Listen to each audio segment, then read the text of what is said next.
All right, we are back trying something different. Trying to build up the video tab since I do all the poetry readings as live videos.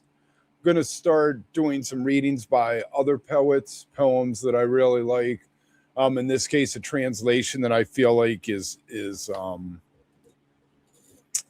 ignored in the greater community there in favor of other translations, and maybe do some technical stuff, talk a little bit about the hows and whys of poetry. But why don't we jump into this? Is from Rainier Maria Rilke, probably most famous for Letters to a Young Poet. Wrote a sequence called the Duino Elegies. Rilke began writing them in 1912. There are 10 elegies as part of this sequence. The Duino Castle is in Italy, and he was reportedly inspired by a voice in the wind. He worked on it for over a decade, ended up finishing it in 22 when he was at the Chateau de Mutz in Switzerland, and it was published in 1923. The translation I'm reading from is one that Robert Hunter did. If you're not familiar with Mr. Hunter, he was Jerry Garcia's songwriting partner for all of the Grateful Dead's career, and continued to write songs with other members of the extended Grateful Dead family. But he translated all of this. It was his first foray into doing things like this, and I feel like he nailed it. I feel like he makes Rilke sound human and relatable, as opposed to the way other translations seem to make him seem more pompous, more aloof than he really was. So let's do this. The first Duino elegy. Who, though I cry aloud, would hear me in the angel orders? And should my plea ascend where I gathered to the glory of some incandescent heart, my own faint flame of being would fail for the glare. Beauty is as close to terror as we can well endure. Angels would not condescend to damn our meager souls. That is why they awe and why they terrify us so. Every angel is terrible. And so I constrain myself and swallow the deep, dark music of my own impassioned plea. Oh, to whom can we turn in the hour of need? Neither angel nor man. Even animals know that we are not at home here. We see so little of what is clearly visible to them. For us, there is only a tree on a hillside which we can memorize, or yesterday's sidewalks, or a habit which discovered us, found us comfortable, and moved in. Oh, and night, the night, wind of the infinite blowing away all faces. Within our solitude appears a nearly lovely god or goddess, all the heart is ever apt to meet.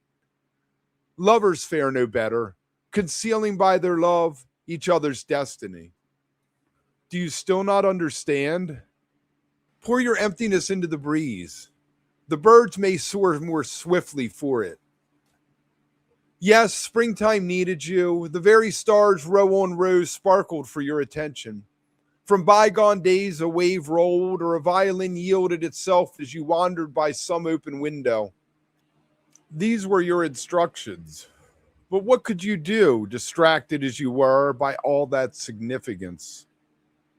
As though each signpost pointed on beyond itself towards something higher yet, a mere prelude to the beloved. Where would you find room to keep such a one in and amongst those vast, weird thoughts, always coming and going, often spending the night? Sing in your love-lorn longing of the losers. Make their dark fame glisten. Sing of those whom you were nearly moved to envy in the purity of their despair. Hearts more loving in their pain than many never broken. Sing again and yet again your altogether insufficient praise of them. The hero lives. His ruin is but a pretext to be born again. Depleted nature calls her lovers back into her bosom as though she had not strength to fashion them anew. Have you yet sung the bold grief of Gaspar Estampa so poignantly that another girl, likewise spurned in love, might be moved to similar transcending passion? It is not time these ancient seeds of pain put forth a flower, time that, lovingly, we free ourselves from lovers.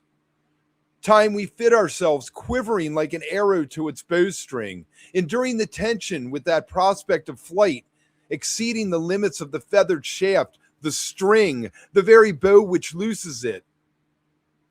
Nowhere may we remain. Voices, voices, hear my heart as only the holy hear, lifted from earth by celestial command, that taking no notice, so perfect is their listening. You could not bear to hear the voice of God.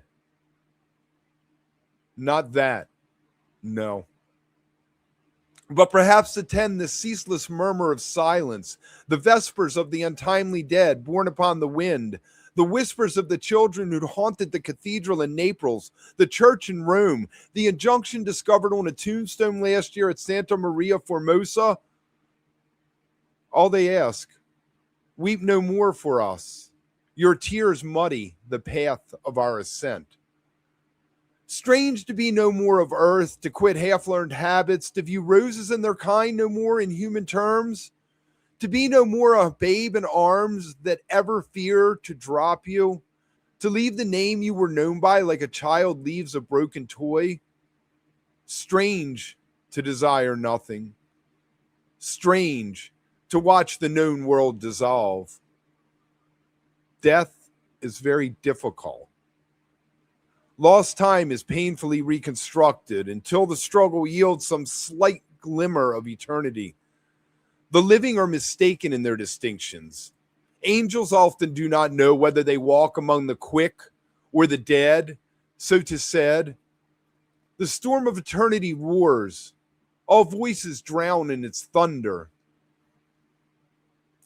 Children who have gone do not require us. Weaned, they need no mother's breast. Our joys and sorrows don't concern them. But we, for whom the mysteries are golden, still unsolved, our very sustenance, can we exist without them? Grief is our spirit's fodder. Remember the lament for Linos, how the first shaft of song shot through barren air, carving a sudden vacuum in the astonished space where godlike youth forever vanished, leaving only a melody, which is our sole comfort and enchantment. If you like what I'm doing, think about buying me a coffee. There's a link down in the description, or think about buying some merch. I got another channel, Walk Plus, on the YouTube here and over on Volume, and we got some cool merch over there. Like, subscribe, think about becoming a member. And remember, stay beautiful.